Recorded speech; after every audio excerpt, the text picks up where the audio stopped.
Namaste, my dear children. Hope you all had a delicious and nutritious dinner. You are now snuggled up in your bed and ready for tonight's bedtime story. Today we all learnt about Devas and Devatas, gods and goddesses, in our Dharma B session. We have so many gods and goddesses, right? You must be wondering why we have so many gods and goddesses and what do they do? Let us know a little more about it. You know, out of three main gods, that is Brahma, Vishnu and Maheshwara, Lord Vishnu took many avatars, that is incarnations, to save and protect the world. There are 10 important avatars called Dashavataras. The first avatara was Lord Matsya, the fish avatara, who saved Manu, the progenitor of mankind, from the great deluge and rescued the Vedic scripture by killing a demon. This story can be found in Matsya Purana. The second avatara was Lord Kurma, the tortoise avatara, who helped in the churning of the ocean, and this story you can find in Kurma Purana. The third avatara was Lord Varaha, the boar avatara, who rescued Mother Earth from the ocean by killing her kidnapper demon Hiranyaksha. This story can be found in Varaha Purana.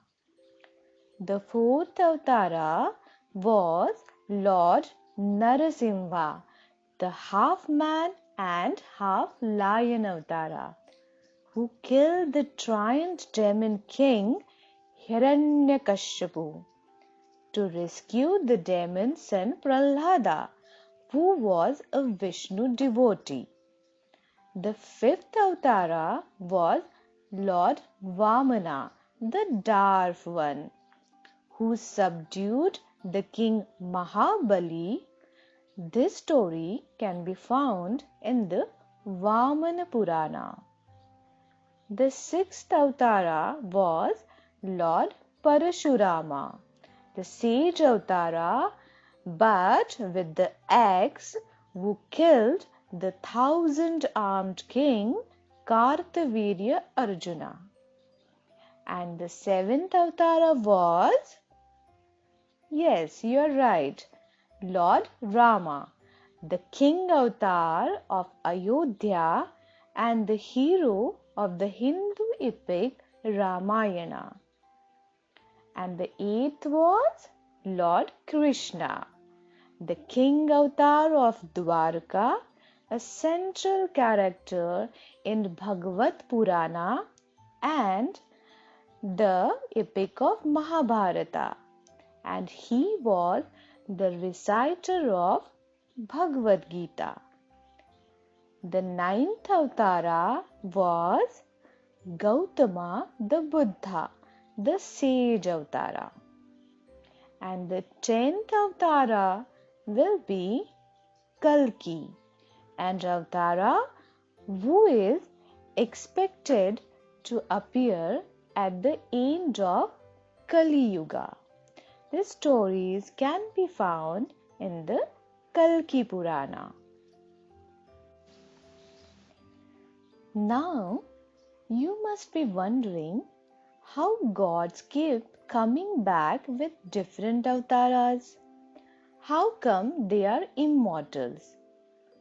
Gods and goddesses have consumed a special drink called Amrit, which make them immortal.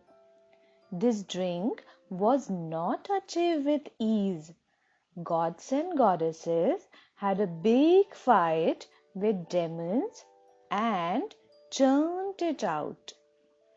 Let's listen to one of the stories now about how our gods and goddesses and demons fought to get Amrit and what difficulties they faced and how they overcame it.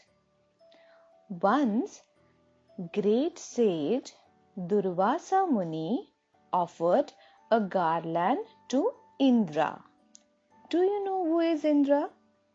Yes, king of gods, who ignored it and put it on the tusk of his elephant, Airavat. Yes, Airavat was Indra's elephant, which trampled it. Seeing Indra's disregard, the sage became furious. He cursed Indra, saying that he and the other gods would lose all their powers. In due course, Indra and the other gods began losing all battle against the demon, and the demons led by Bali took control of the universe. Seeing no other means, the helpless Indra rushed to Lord Vishnu for help. Vishnu had a plan. He said that to get back their powers, the gods would have to churn the ocean and bring out the magical nectar Amrit. Only after consuming it could they regain their powers. This great churning is known as Samudra Manthan.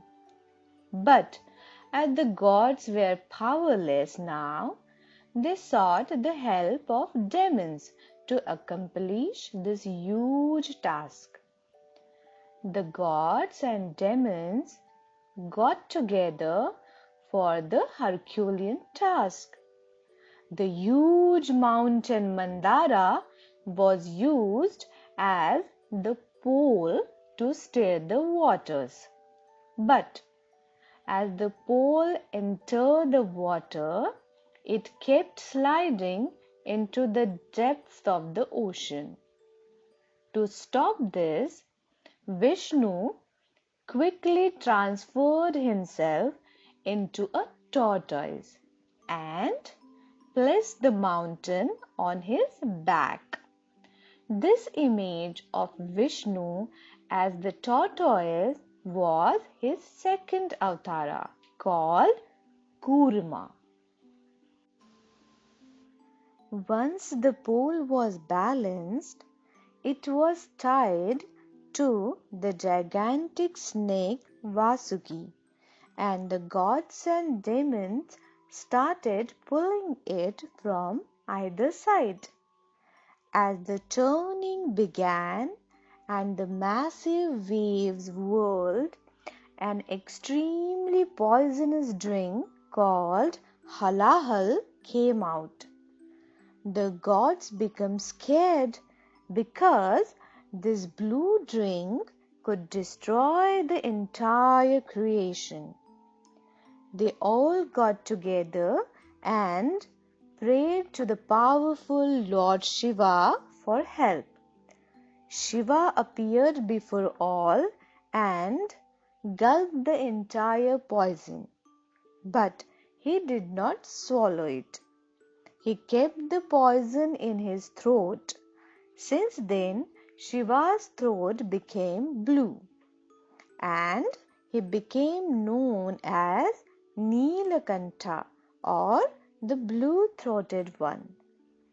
the churning continued and poured forth number of gifts and treasures.